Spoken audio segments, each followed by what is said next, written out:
오늘의 세계 명작의 산책은 자연 속에서 성장하는 아이들, 프랜시스 호지슨 버넷의 비밀의 화원입니다. 인도에서 태어나 자란 영국 소녀 메리 레녹스는 부모가 콜레라로 죽자 영국 요크셔의 귀족인 고모부 크레이븐 경의 집인 미셀스 화이트로 오게 됩니다.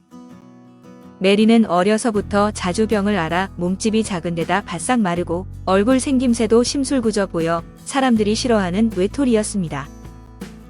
그러나 런던에서 메리를 처음 본 순간 레드록 부인은 그만 실망하고 말았다. 앙상한 손발, 윤기 없는 머리칼, 화려한 얼굴, 흐릿한 눈동자. 이렇게 못생기고 인상 나쁜 아이는 처음 보겠군.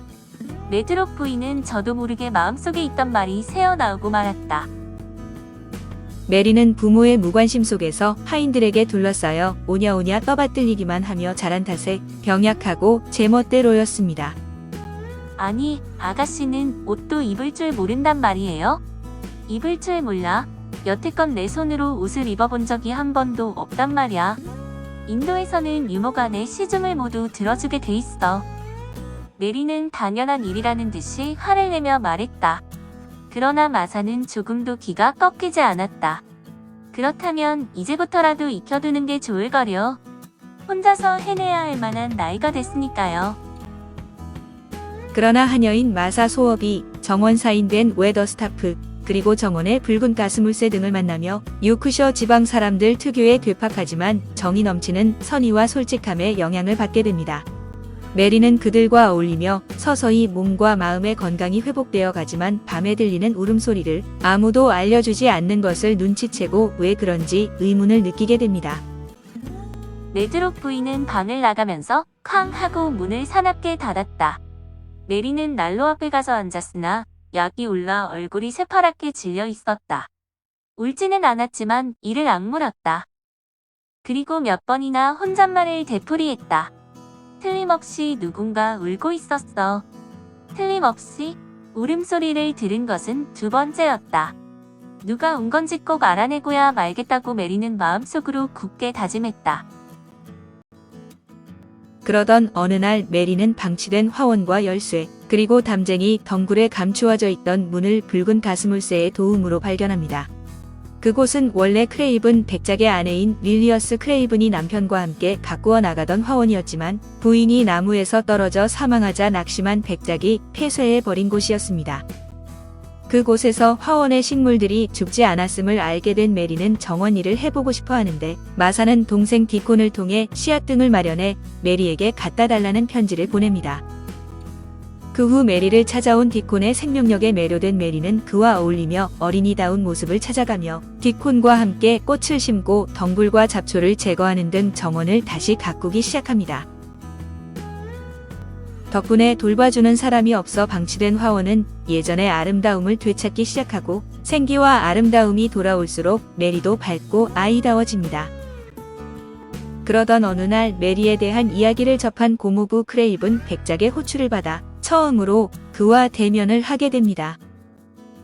부인이 죽은 후 부인을 닮은 아들조차 쳐다볼 수 없을 정도로 슬픔에 틀어박혀 있던 백작은 신경 써주지 못해 미안하다고 합니다. 갖고 싶은 것은 없느냐? 장난감이나 인형, 책 같은 것 말이다. 메리는 잠시 생각해 보았다. 역시 말이 난 김에 부탁을 해보는 것이 좋을 것 같았다. 저 땅을 조금만 얻을 수 없을까요? 오직 부탁하는 데에만 정신을 쏟고 있었기 때문에 메리는 자기의 말이 얼마나 이상하게 들릴지 미처 생각지 못했다. 뭐라고 땅을 달라고? 뭐에 쓰려고 그러니? 꽃씨를 심고 가꾸어서 꽃을 피우고 싶어요. 메리는 더듬거리며 말했다. 이후 메리는 더 이상 사람들의 눈을 피하거나 고모부에게 들킬까 하는 불안감 없이 정원 출입을 할 수 있게 됩니다. 그러던 어느 비 오는 날 밤에 메리는 계속 들려왔던 이상한 울음소리의 주인을 찾아 나서는데 크레이븐 백작의 허약한 아들이자 자신의 사촌인 콜린 크레이븐을 만나 친구가 됩니다. 메리는 비가 퍼붓는 동안 정원에 나갈 수 없게 되자 콜린을 찾아가 함께 있으면서 자신이 아는 여러 이야기를 해주는데 콜린은 처음 접하는 바깥 세상의 이야기에 흥미를 보이며 메리에게 마음을 엽니다. 콜린은 아버지가 자신을 보지 않고 깊은 애정을 주는 사람 하나 없는 가정 환경 속에서 병약해 오래 못 살 것이라는 말만 듣고 살았습니다. 나중에 곱사등이가 될 것이란 생각에 스스로 걸어다니지도 못하는데 뭐든지 다 해주는 주변인들까지 한 몫을 해서 신경질적이고 이기적이며 거만한 고집쟁이 도련님 그 자체였습니다. 그러나 메리를 처음 만났을 때 유령으로 생각했고 메리의 이야기에 흥미를 보여 히스테리를 부리지 않아 메리는 콜린의 성품이 어떤지 짐작만 할 뿐 사실 잘 몰랐습니다. 메리는 비가 그치자 정원으로 뛰어나가 다시 디콘과 정원을 가꾸는데 메리가 올 것을 기다렸던 콜린은 메리가 디콘을 만나러 정원에 다녀왔다는 사실에 심통을 부립니다. 그러나 메리가 오전에 디콘과 만나 나눈 이야기는 콜린의 병세 등이며 그를 도울 방법이 무엇일지 궁리했던 것인데 고압적이고 디콘을 모욕하는 콜린의 태도에 당연히 분노를 하게 됩니다. 콜린 못지않게 자존심이 강한 메리는 콜린의 분노에 절대로 콜린에게 비밀의 화원에 대해 알려주지 않겠다며 두 번 다시 콜린을 찾아오지 않겠다고 소리치고 돌아갑니다. 그러나 자기 방으로 돌아왔을 때 자신을 위해서 고모부가 보내준 선물을 보고 분노와 미움으로 가득했던 마음이 나아지며 이것도 콜린과 나눠야겠다는 생각을 하게 됩니다. 그날 밤 콜린은 신경질이 극에 달해 분노 발작을 일으키고 그 소리를 듣고 잠을 못 이루던 메리는 화가 머리끝까지 나서 이불을 박차고 달려가 시끄럽다고 소리쳐 콜린의 발작을 진정시킵니다. 메리는 직접 콜린의 등을 만져보며 그의 두려움의 근원이던 등에 혹이 없음을 직접 확인시키고 옆에 있던 간호사의 인증까지 거쳐 겨우 감정이 정리된 두 사람은 화해를 합니다. 콜린은 흐느끼며 겨우 말했다. 그만둘 수 있어. 내 병은 히스테리란 말이야. 히스테리. 메리는 말끝마다 발로 방바닥을 굴렀다. 혹이 생기고 있단 말이야. 난 만져봤어. 난 꼽추가 되어 죽고 말 거야. 콜린은 다시 엎드려서 얼굴을 베개 파묻고 흐느껴 울기 시작했다. 그러나 이젠 시끄럽게 소리를 지르지는 않았다. 이후 콜린의 명령으로 디콘은 친하게 지내는 동물들을 저택 안으로 데려와 콜린 앞에 풀어놓고 어린 동물들의 생기발랄함과 디콘의 상냥함을 체험한 콜린은 매우 즐거워합니다. 그런 콜린을 보면서 메리와 디콘은 함께 기뻐하는데 콜린을 비밀의 화원으로 데려갈 계획을 세우고 실행하게 됩니다. 화원에 들어선 콜린은 메리와 디콘이 그랬던 것처럼 아름다움에 매료되고 콜린은 우여곡절 끝에 처음으로 휠체어에서 벗어나 서고 걸을 수 있게 됩니다. 한편 저택의 사람들은 혈색이 좋아지는 콜린을 이해하지 못했지만 아팠다가 회복하는 일이라며 그러려니 하고 놔두게 됩니다. 콜린을 정기적으로 진찰하러 오는 백작의 의사동생과 메들록 부인도 수상하게 여기지만 아이들에게 문제가 없고 잘 웃고 건강해지며 밝아지니 좋은 게 좋은 것이라며 넘어갑니다. 아이들은 어른들에게 자신들의 비밀이 밝혀지지 않도록 조심하면서 계속 화원을 가꾸는데 콜린은 아버지에게 자신의 건강해진 모습을 보여주고 싶다는 포부를 밝힙니다.